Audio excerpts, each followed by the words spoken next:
Bon dia, salam aleikum. Això és Veu Sarauí, el programa de ràdio de l'Associació d'Amics del Poble Sarauí de les Illes Balears a Ona Mediterrània, i vos saluda en Rafael Borràs.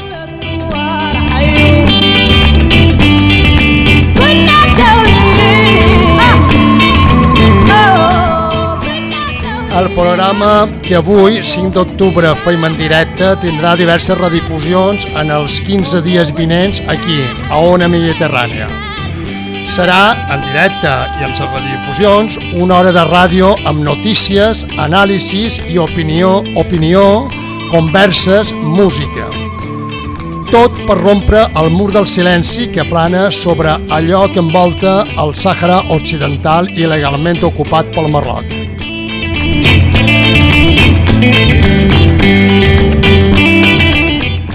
Fins i tot avui xerrarem d'art solidari amb la justa causa del Sàhara Occidental, del poble sarauí, en definitiva.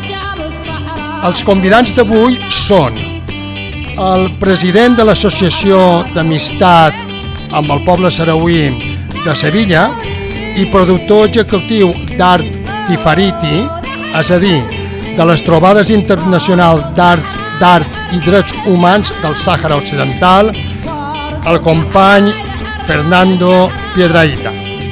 I també estarà, de fet, crec que ja està esperant en el telèfon, amb nosaltres, Nomar Lamin, un jove sarauí que en aquesta recent iniciada legislatura autonòmica és parlamentari del PSIC-PSOE al Parlament de les Illes Balears i ha estat elegit com a nou coordinador de l'Intergrup Pau i Llibertat del Sàhara Occidental, un intergrup, òbviament, del Parlament de les Illes Balears.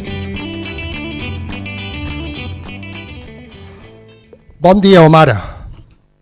Molt bon dia, Rafael. Molt bon dia i gràcies per atendre Veu Sarauí. Moltes gràcies a vosaltres. Escolta, la primera pregunta és un poquet obligatòria, encara que sigui un poquet personal, perquè l'audiència te conegui millor, no? Fa molt de temps que ets per Mallorca, has tingut distintes responsabilitats polítiques i tal, però en qualsevol cas, la pregunta és la següent. Què fa un jove sarauí com tu a Mallorca? Com has arribat a ser parlamentari autonòmic? Amb això mos ho has d'explicar. Bueno, molt bon dia a tots i a totes. I el primer, vagi per davant el meu agraïment i reconeixement a Ona Mediterrània i a tu també, Rafael, per donar veu en el poble saharaui, un poble i una causa justa, no? I que crec que, com molt bé diu el propi programa, moltes vegades una causa silenciada, però que no deixa de ser justa i necessari que se conegui allò que està passant i el patiment que estan patint tantes persones, no?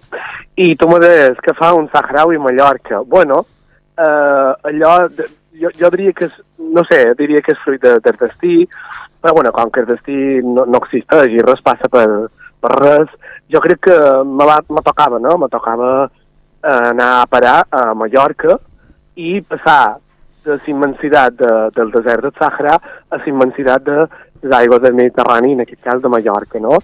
I això va ser un juliol del 97, i això ja fa molt, no? I la veritat és que, bueno, aquests pràcticament 25 anys, 26 pràcticament ja, bueno, han estat anys increïbles, no?, d'aprenentatge, de coneixement, i sobretot d'una gran oportunitat, no?, que m'han donat els meus pares, i en aquest cas dues mares que foren entendre, sí que van entendre idiomàticament, sí que se van entendre que era important que un jove com jo pogués tenir l'oportunitat de desenvolupar-se personalment, professionalment i sobretot tenir l'oportunitat d'accedir a una eina bàsica com és l'educació, que a nosaltres sempre ens agrada dir que és el millor ascensor social perquè la gent pugui desenvolupar-se social, econòmica i personalment.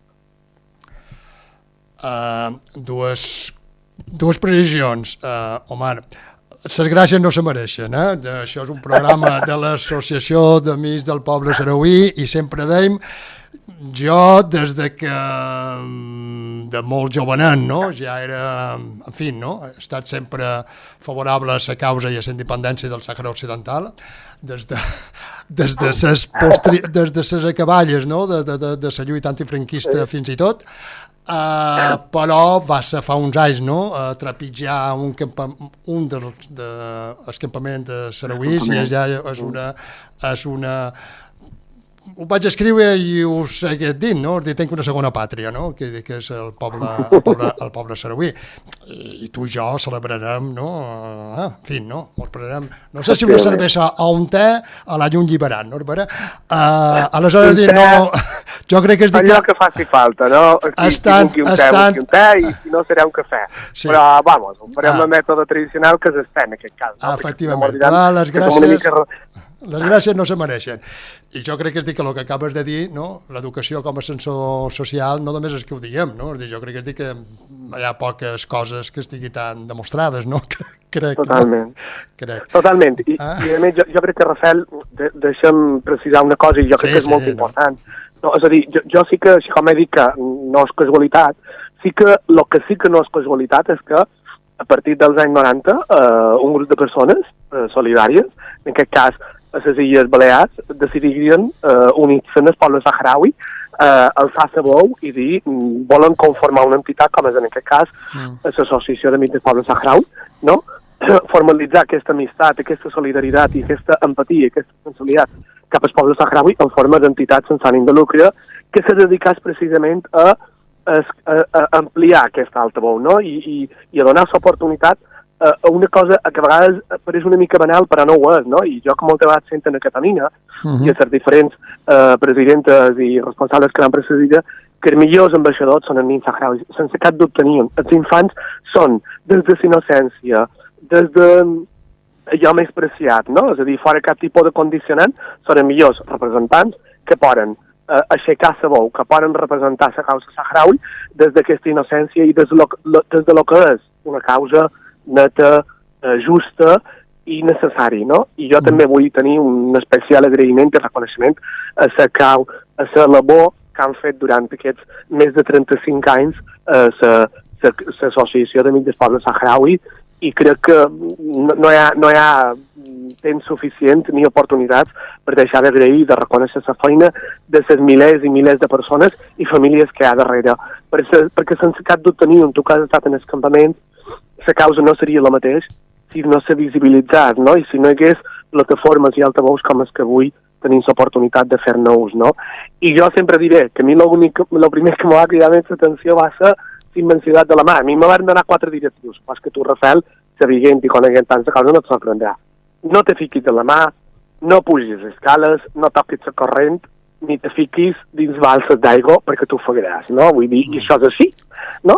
És a dir, venim d'una terra immensa com és Serena, on no veiem París, perquè tampoc no n'hi ha, però tant, i aquí, en canvi, el que fa una primera visió, no? És a dir, els nostres pares i mares, especialment les nostres mares, les que ens han dedicat tant de temps i les que també jo vull també reconèixer el paper de la dona en els campaments i jo crec que qualsevol fill i filla sempre parlaran, no perquè no estimem els nostres pares, però sempre tenim molt presents les nostres mares, perquè són les que passen més temps amb nosaltres, perquè són les que determinen i predeterminen l'organització i les que lluiten el dia a dia l'organització dels campaments. Això no vol dir que els pares també no tinguin el seu rol, no? Però en el nostre dia a dia, les 24 hores de convivència, les que hi dediquen més hores són elles, no? Bé, home, ja mos hem presentat, anem per feines, no? Per si hi ha algú de l'audiència d'Ona Mediterrània i de Bou Sarauí que encara no ho sàpiga, mos podries explicar breument què és l'intergrup Pau i Llibertat del Sàhara Occidental? Un intergrup del Parlament de les Illes Balears. Moltes gràcies. La veritat és que tu des d'abans, no, Rafael, deixem que m'agradaria fer un incís i és que per això no és la primera oportunitat que tinc de participar en política i jo som d'aquestes persones que penso que si hi ha alguna a la vida que no t'agrada el que has de fer és prendre part, no?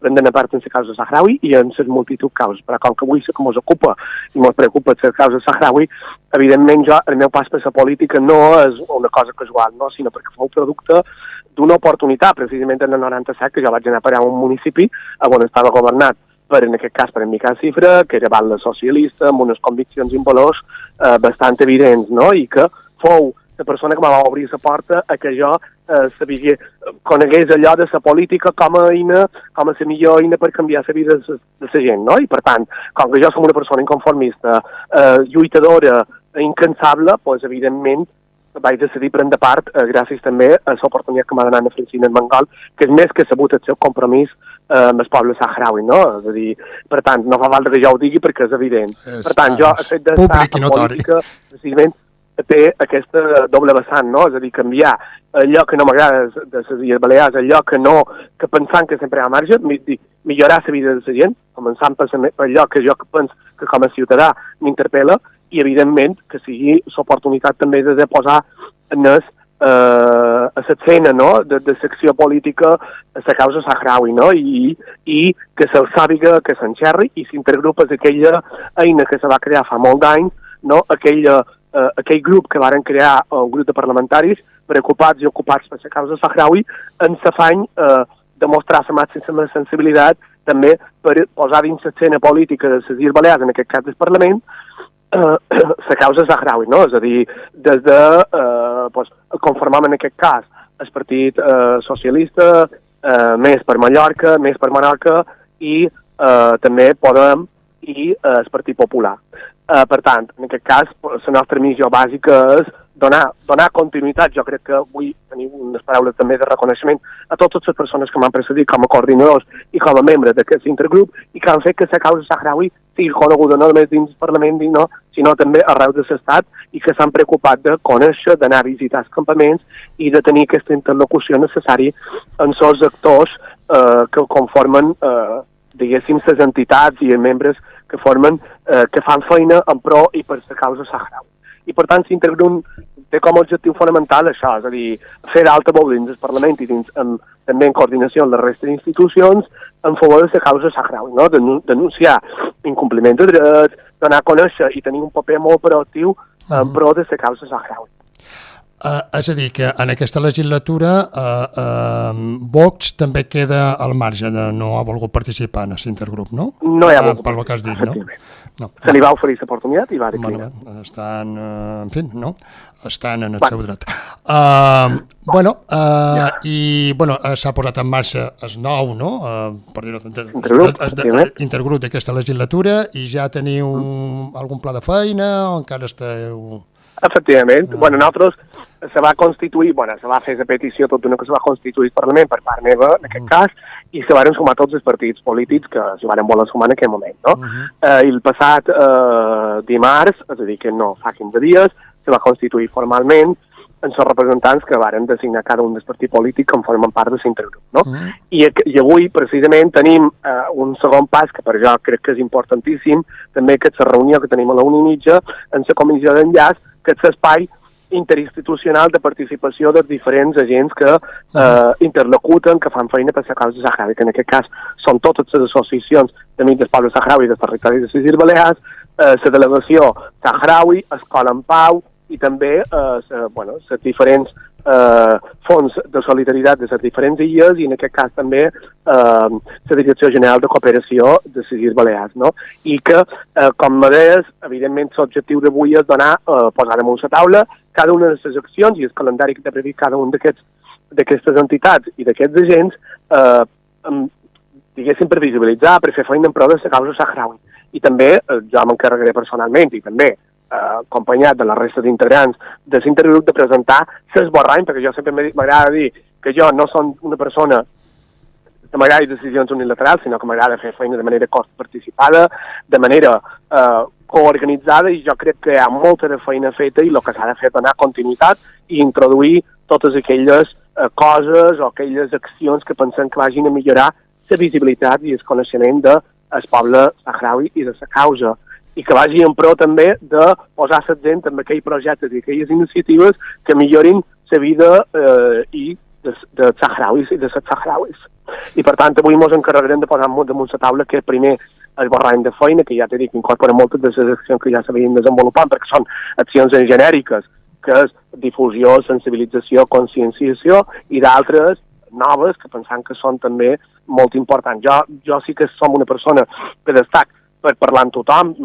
Les primeres accions m'apareixia que era posar en marxa la comissió d'enllaç i després ens encarregarem de reunir-nos en cada un dels sectors per separat perquè ens facin arribar totes aquelles iniciatives i també polir aquelles coses que siguin necessàries. No? Perdona, Omar, ha citat en l'associació Escola en Pau. Permetem, perquè se m'havia oblidat dir-ho a la introducció, que a través d'aquests micròfons i d'aquest programa rebin amics i sobretot i amigues, no, d'Escola en Pau, la comunitat sarauí a les Illes Balears i tots els que més o menys van conèixer Omar Islam, no? El nostre més sentit condol, no? Perquè crec que s'ha de dir. Dit això, suposo que coincidim, no? Sí.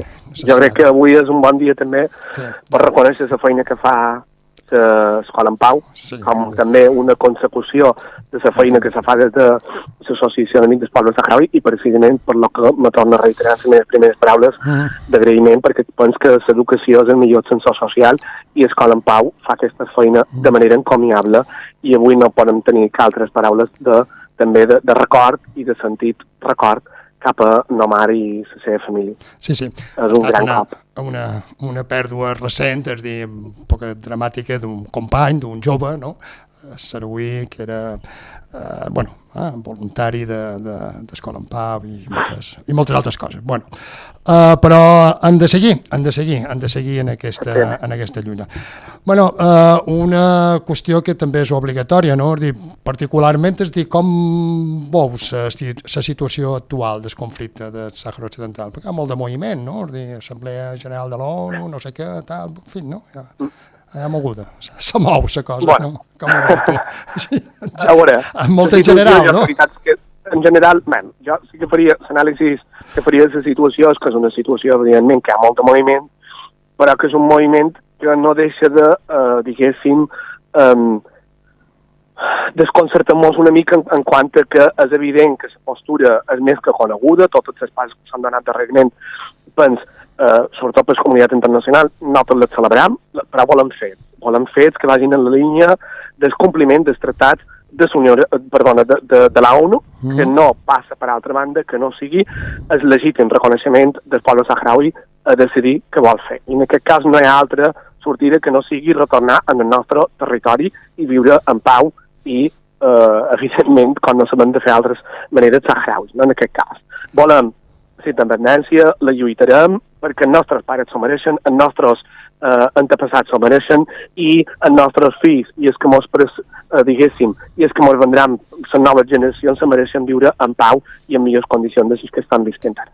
És evident que la situació no és millor, però no deixa de ser, s'ha incrementat, com molt bé sabeu, la militarització de la zona diguéssim, de la zona alliberada, no? En aquest cas, nosaltres ens preocupa, evidentment, aquest increment de la militarització per part del Marroc, i és evident que nosaltres no volem que els nostres pares morguin, no volem la guerra, perquè pensant que la guerra i tot el que sigui un conflicte armat ha de ser la darrera de les eines, però és evident que el poble sahraui no se li ha posat altra alternativa damunt la taula, no? Perquè ho ha evitat de totes les formes i maneres, però així tot jo penso i som convençuts de que no hi ha millor eina que el diàleg, que diguéssim, la justa causa i la solució pacífica, no?, pel poble sahraui. Perquè duim pràcticament 50 anys esperant, és evident que no podem esperar ni un dia més,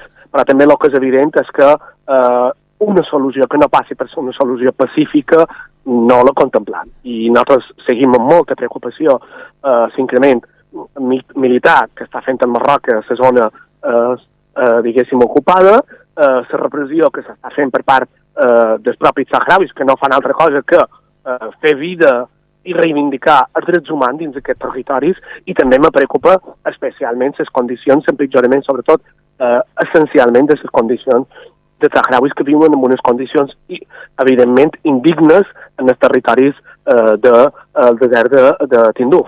Per tant, sí que apel·lam a que se segueixi en aquest camí, en la negociació, demanam a la comunitat internacional que no cessi amb aquesta feina de reivindicar i d'evitar per legítim dret del poble sahraui i que no mos deixin de part. Pues, molt claríssim.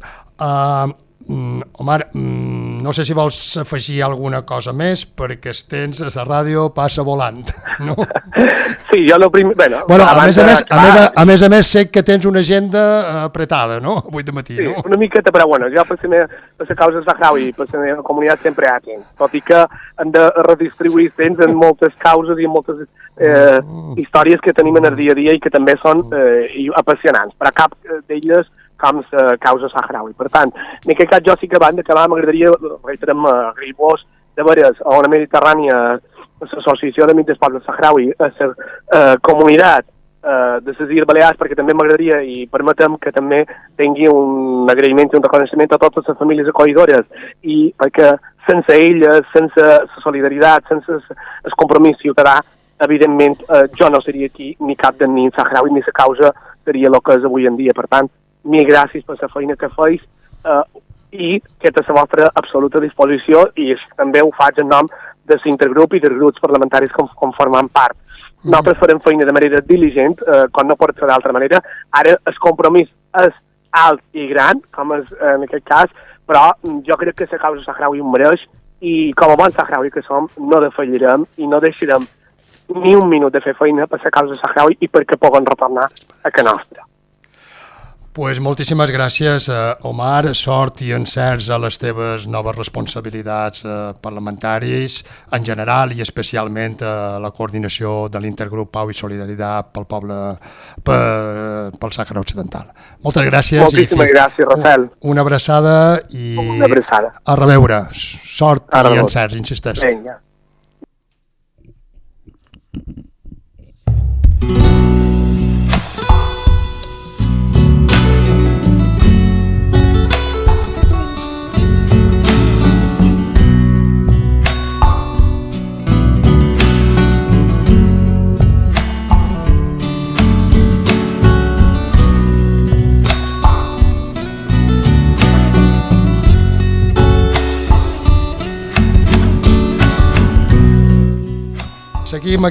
Seguim aquest Veu Sarauí amb el resum de notícies que, com cada programa, ens prepara i presenta Núria Perea.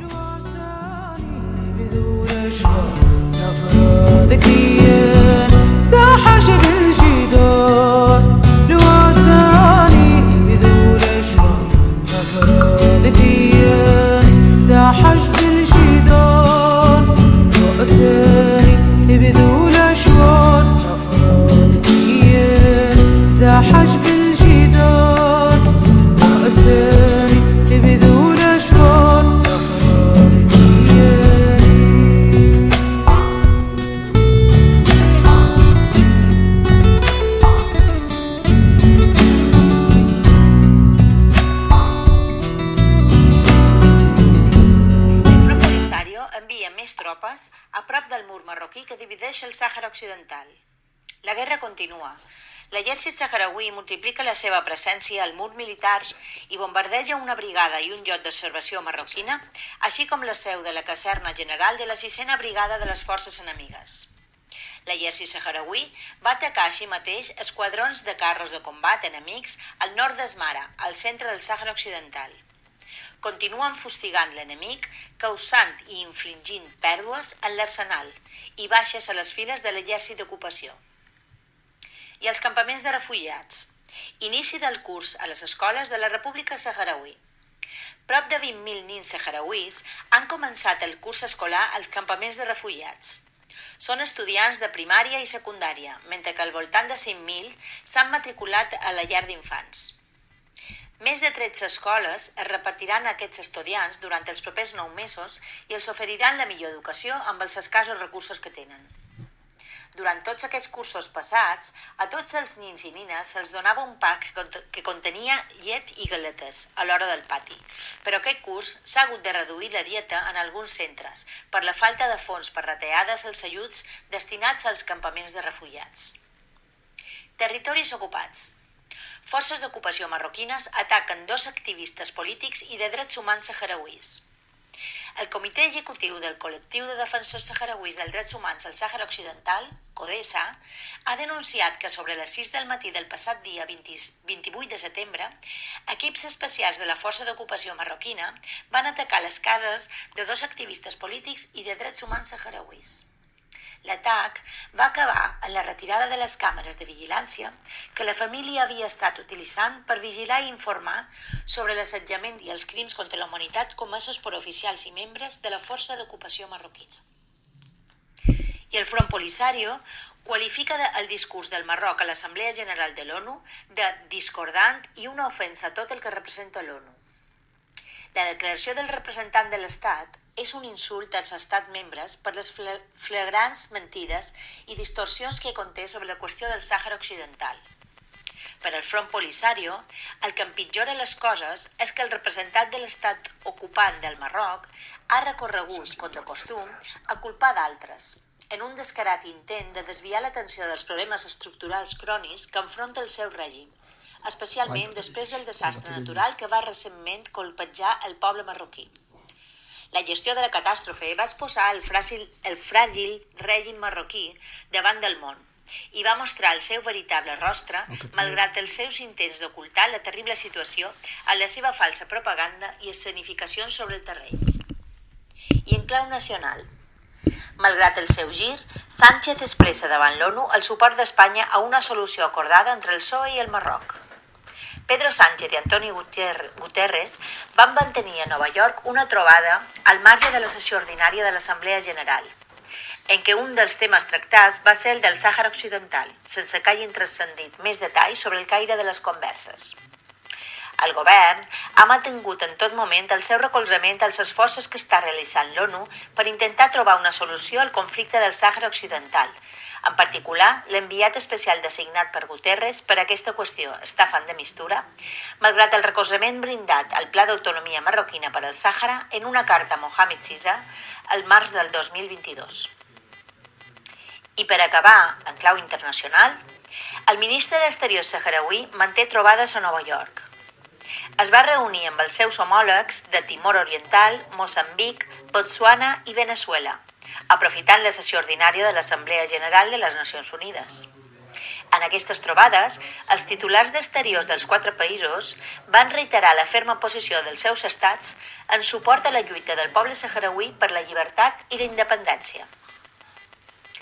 Els 3 noes del Marroc contra la pau del Sàhara Occidental. 2 setmanes després de la primera visita de l'enviat personal del secretari general de les Nacions Unides al Sàhara Occidental, Staffan de Mistura, als territoris saharauis sota ocupació marroquina, en concret a les ciutats de Laayoune i Dakhla, el Marroc, l'últim país a intervenir davant l'Assemblea General de les Nacions Unides, va presentar la seva visió actualitzada de l'expedient, que es pot resumir en 3 noes fonamentals, que confirmen que per a Rabat no hi haurà solució per al Sàhara Occidental excepte sota la seva sobirania. Aquesta proposta no gaudeix de cap suport per part de les Nacions Unides i contravé les declaracions que el Departament d'Estat dels Estats Units va formular recentment anunciant explícitament el seu suport a una solució acordada entre les parts en el marc de la Carta de les Nacions Unides. A més, Rabat rebutja també negociar amb el Front Polisario i es nega a cooperar amb el secretari general de les Nacions Unides. I Washington exhibeix un mapa on el Sàhara Occidental apareix diferent i separat del Marroc. Un assessor de Seguretat Nacional del president Biden va fer una intervenció a Twitter exhibint un mapa del Sàhara Occidental amb les seves fronteres internacionalment reconegudes i separat de la frontera natural del Marroc. Així, evidencien la nova posició de l'administració nord-americana respecte al Sàhara Occidental. Aquesta decisió ve a equilibrar la posició de Washington respecte al conflicte a l'antiga colònia espanyola i coincideix amb els esforços desplegats en les últimes setmanes per l'administració nord-americana per trobar una solució política al tema saharauí.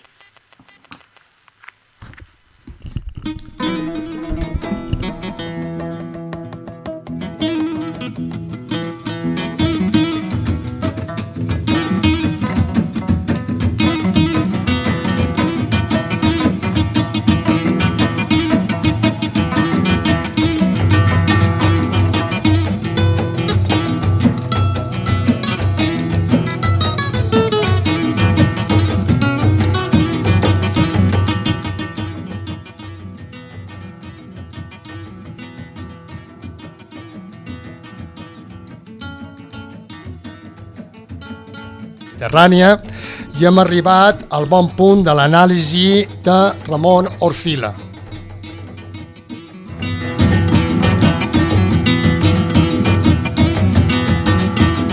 Dies perquè el Consell de Seguretat de les Nacions Unides es reuneixi a porta tancada per tractar la situació al Sàhara Occidental i debatre el contingut de l'informe de Stefan de Mistura, enviat especial del secretari general sobre les gestions duites a terme per rellançar les negociacions entre les parts en el conflicte, els multipliquen els moviments polítics, diplomàtics i fins i tot militars de les dues parts en el conflicte i també dels seus principals aliats, per tal de millorar la pròpia posició i intentar debilitar la posició del bàndol contrari davant una eventual proposta que pugui servir per desencallar un problema que dura des del 1975.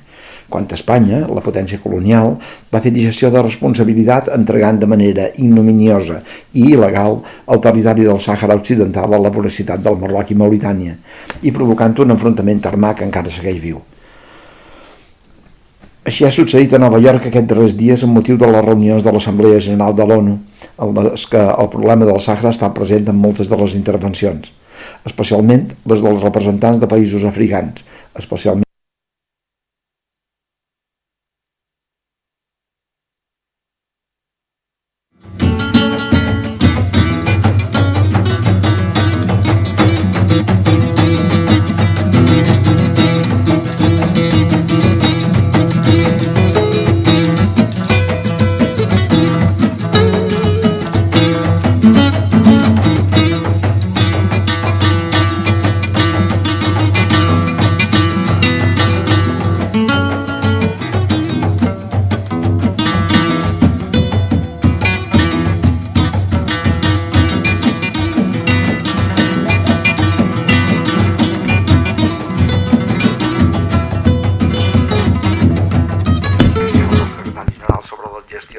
duites a terme per rellançar les negociacions entre les parts en el conflicte, els multipliquen els moviments polítics, diplomàtics i fins i tot militars de les dues parts en el conflicte i també dels seus principals aliats, per tal de millorar la pròpia posició i intentar debilitar la posició del bàndol contrari davant una eventual proposta que pugui servir per desencallar un problema que dura des del 1975.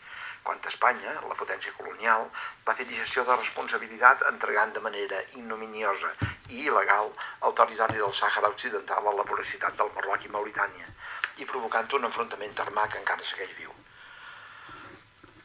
Així ha succeït a Nova York aquests darrers dies amb motiu de les reunions de l'Assemblea General de l'ONU, en les que el problema del Sàhara està present en moltes de les intervencions, especialment les dels representants de països africans, especialment sensibles respecte de la qüestió i conscients de l'interès que desperta la pugna d'interessos enfrontats al continent. Un enfrontament que adquireix formes cada vegada més extremes, especialment a partir de la ristra de pronunciaments militars exitosos que han creat una espècie de cinturó del colpisme que senyela la cintura d'Àfrica, causant l'alarma d'Occident i especialment de França, i l'interès de Rússia i Xina que cerquen mantenir o incrementar respectivament la seva influència. De Mistura, que ja du 2 anys del mandat que li va encarregar el secretari general de l'ONU sense que hagi lograt avenços significatius, necessita algun èxit que justifiqui la seva missió.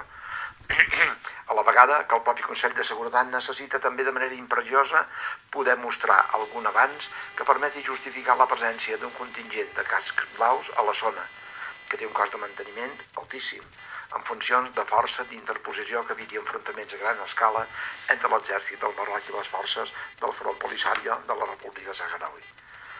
Un contingent que, a diferència d'altres de característiques similars a altres moments i a altres parts del món, no compta, entre les seves responsabilitats o funcions, la de controlar el nivell de respecte dels drets humans, tant a la zona ocupada pel Marroc com a la que es troba baix el control del Front Polisario, quan és pública i notòria la brutal repressió del Marroc cap als saharauis que frega límits tolerables. Un contingent que es va demostrar incapaç, també, d'implementar mesures que impedissin que el Marroc ocupés una de les zones assignades a l'Arrast, a la zona del Guerguerat, en el pla de l'Alt al Foc i la posterior resposta armada dels saharauis.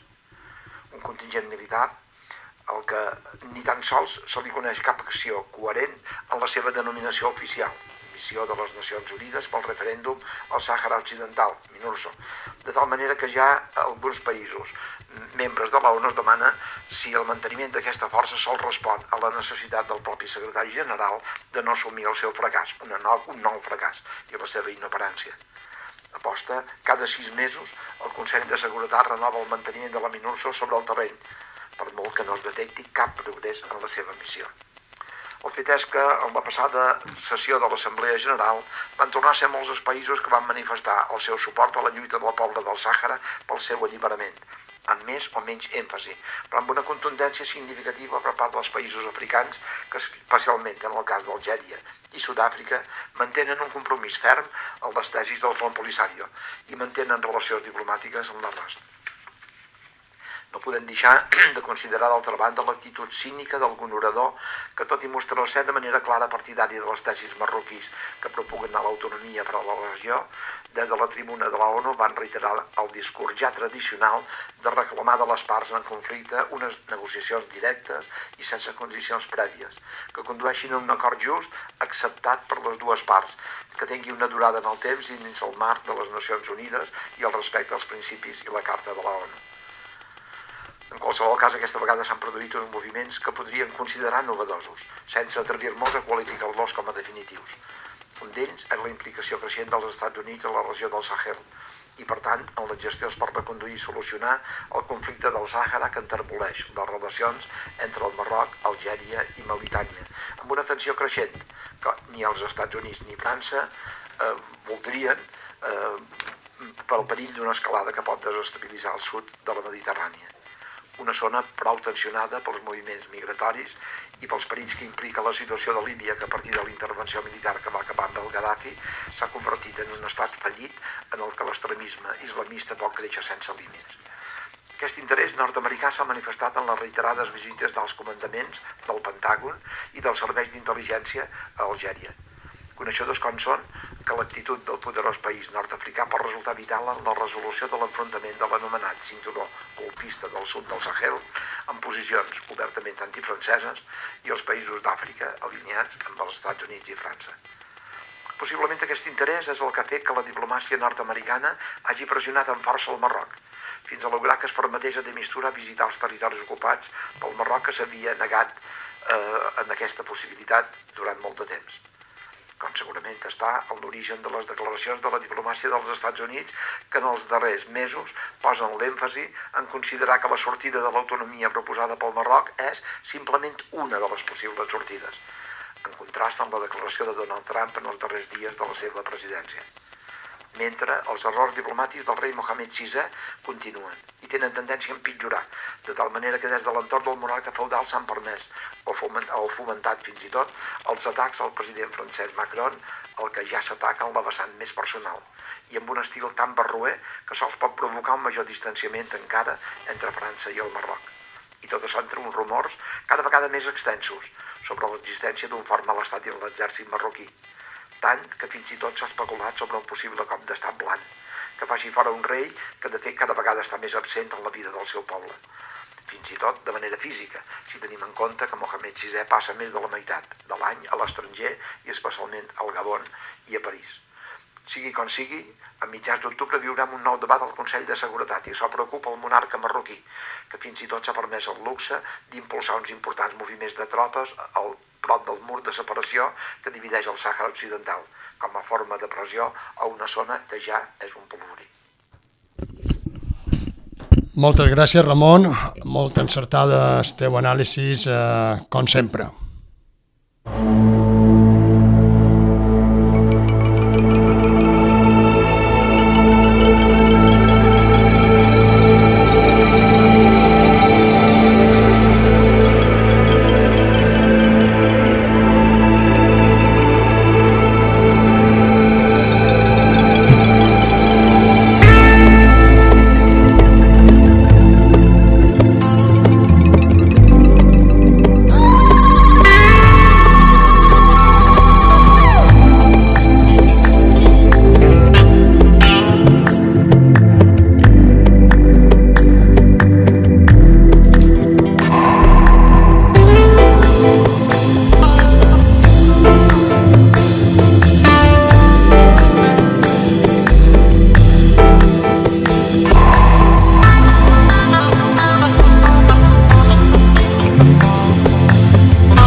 Seguim a Bou Sarauí, a Ona Mediterrània.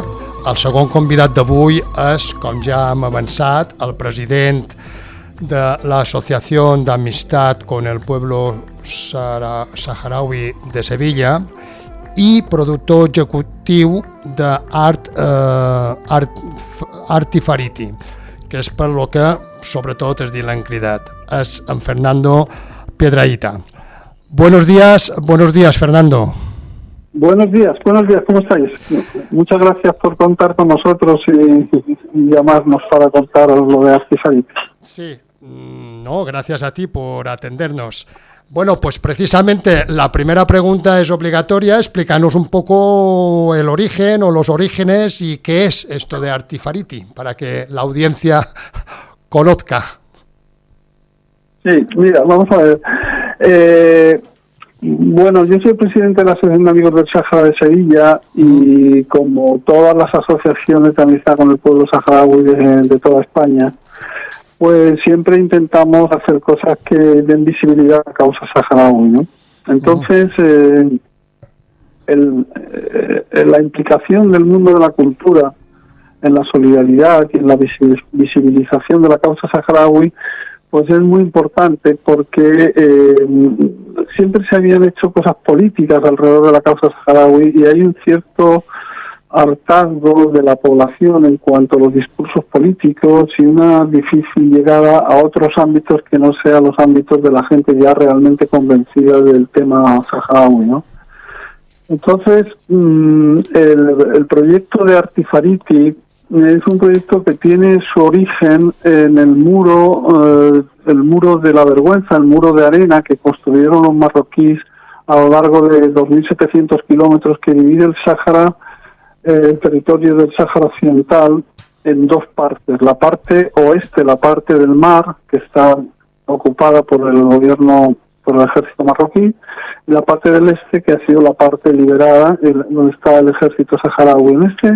En este muro, que es una obra faraónica de ingeniería, una obra con 7 millones de minas alrededor del muro, hay un cuartel marroquí que está cada 3 o 4 kilómetros, cuarteles antena que llaman, donde hay radares y hay cañones que enfilaban al ejército saharaui. Y estos cuarteles marroquíes tienen unas formas muy caprichosas y cuando tú miras, cuando se mira realmente desde Google Earth esta obra faraónica, uno ve como una obra de ingeniería, pero también una obra, como si dijéramos una obra de land art en el territorio del Sáhara, en el inmenso territorio del desierto saharaui, una obra de land art, una línea que cruza todo el territorio. Y con estos cuarteles marroquíes realmente parece una de las obras de land art en los desiertos de América o en Arizona, en fin. Entonces, Esta obra es una obra de arte, digamos, por decirlo de alguna forma, pero está dedicada a la muerte, ¿no?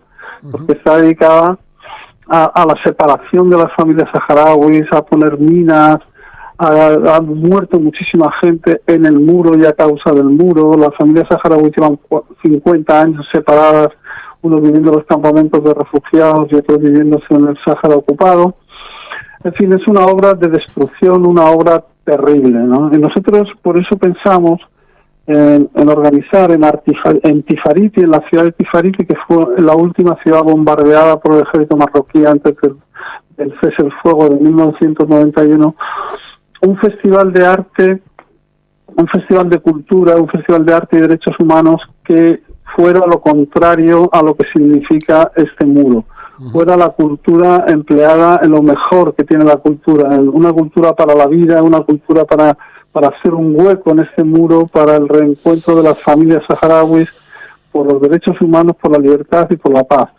Y este es el origen de Artifariti, en el cual artistas de todo el mundo se reunían en la ciudad liberada de Tifariti para crear obras y dejarlas allí como un regalo al pueblo saharaui, sobre todo como un regalo a los derechos humanos y a la paz. Este es el origen y el porqué de Artifariti.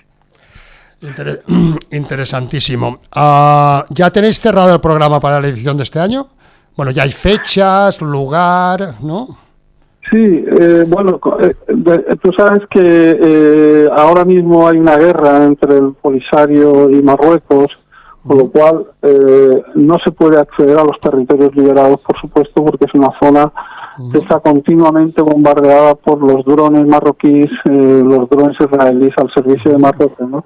Entonces no se puede ir a los territorios liberados. Entonces vamos a hacer esta edición de Artifariti en la wilaya de Bojador, en los campamentos de refugiados saharauis. Es realmente una edición de reencuentro, porque como a todas las actividades de la vida, la pandemia ha supuesto un punto de aparte, un punto de inflexión. Y este año es un momento de reencuentro. Vamos a hacer esta edición desde el 28 de octubre al 4 de noviembre en el campamento de refugiados saharaui de Bojador, en la escuela de arte que fundamos en ese campamento desde la Asociación de Amigos del Sáhara y el Ministerio de Cultura Saharaui. Y al mismo tiempo se celebrará un festival de música y habrá una marcha de mujeres de toda España, de todo el mundo, que acuden a solidarizarse con las mujeres saharauis, y todos juntos coincidiremos en este festival de Artifariti junto con artistas de todo el mundo para digamos producir obra por la paz y por el respeto a los derechos humanos, y en nuestro caso especial porque los saharauis son nuestros hermanos y son nuestros refugiados, por decirlo de alguna forma, pues para visibilizar la causa saharaui en todo el mundo, ¿no? Eso es, digamos, un objetivo que tiene esta celebración de estos festivales de arte, ¿no? Porque a través de estos festivales de arte hemos estado luego en la Documenta de Kassel, hemos tenido actuaciones de esas representaciones de Artifariti en Nueva York, en Berlín, digamos, lo que tiene, las posibilidades de difusión que tienen los artistas internacionales que acuden a Artifariti y que sirven para que la causa de los derechos humanos y de la violación de estos derechos a la población saharaui pues se vean representados artísticamente en todo el mundo. Una pregunta muy concreta. Si alguien estuviera interesado en poder participar, ir a Bojador, ¿no?, para este Artifaritis de este año, ¿qué tiene que hacer?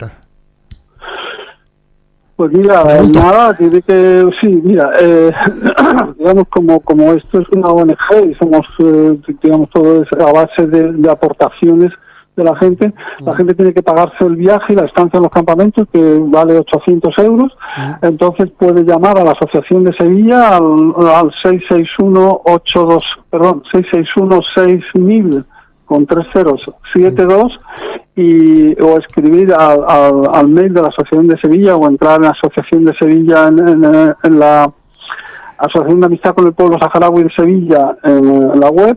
Le va a dar una dirección, puede escribir y apuntarse como artista o simplemente como persona que quiere acudir a Artifariti o al festival de música que se celebra en esos mismos días.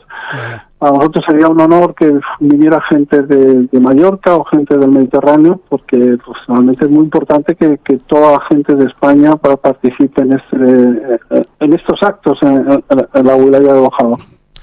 Pues muchas gracias, Fernando. Tenemos que acabar, pero si te parece, quedamos emplazados para una conversación más reposada una vez celebrada la edición 2023 de Artifaritis, ¿no? Hacemos un poco de balance, cómo han ido, nos cuentas, ¿no? ¿Te parece? En cualquier caso, si quieres añadir más, tenemos un minutito. Bueno, nada más. Yo muchísimas gracias a vosotros, a Catalina y a todos vosotros por darnos la oportunidad de exponer en la radio lo que significa Artifariti. Creemos que es un festival importante, un festival único en el mundo, es el único festival de arte que se celebra en los campamentos o en los territorios liberados, en pleno desierto. Ha supuesto un impulso para la cultura saharaui y esperemos, como todos decimos, que podamos hacerlo en el Aaiún liberado una vez que los saharauis vuelvan a su tierra. Muchísimas gracias a todos vosotros. Claro que sí. Un abrazo. Hasta la pròxima. Bé, amics i amigues d'Audiència d'Ona Mediterrània, acomiadam el programa d'avui amb el segon tema del volum 1 de Sing Through the World, Songs for the Western Sahara, cantant a través del mur cançons per al Sàhara Occidental. Com sabeu, com ja vam dir en l'anterior programa, això és una col·lecció de música, de CDs, solidària en la causa solidària, en la causa saharaui, perdoneu, no? Tota la informació la teniu a club44.org. És una associació de Donosti que també com a tal existeix, com físicament, no? Vos convida que si aneu per Donosti i passeu a fer una cervesa o un vi o algunes coses, sempre hi ha bona música. I avui, insisteix, és el segon tema del volum o de la capsa 1 d'aquesta col·lecció i amb Down the River de Malcolm Colomb acabam avui. A veure.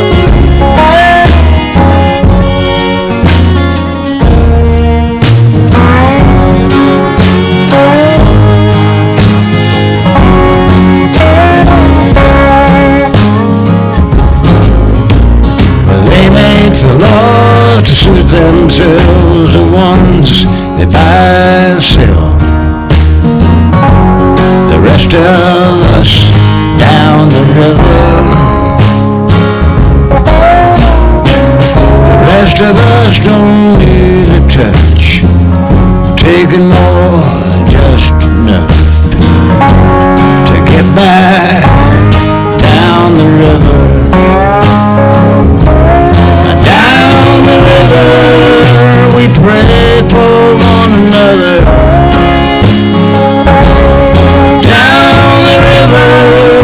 We hold on to our dreams. Down the river, hard times makes us stronger to get back. Leave this world behind. Down the river.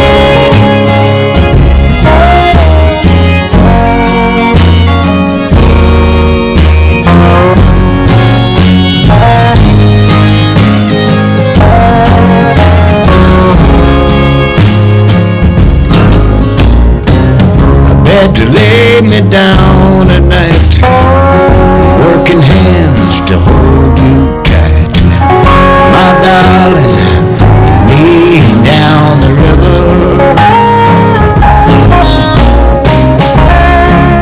Far away the memories, simple days remaining in our broken hearts down the river. We pray for one another. Down the river we hold on to our dreams. Down the river hard times makes us stronger to get by. Leave this world behind, went down the river.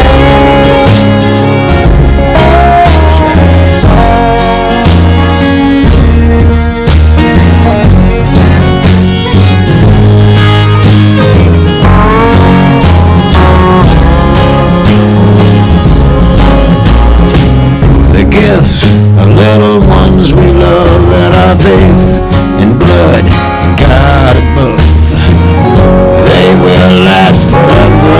Down the river, down the river, we pray for one another. Down the river, we hold on to our dreams. Down the river, the hard times makes us stronger to get back. Leave this world behind, way down the river. Down the river, the hard times makes us stronger to get back.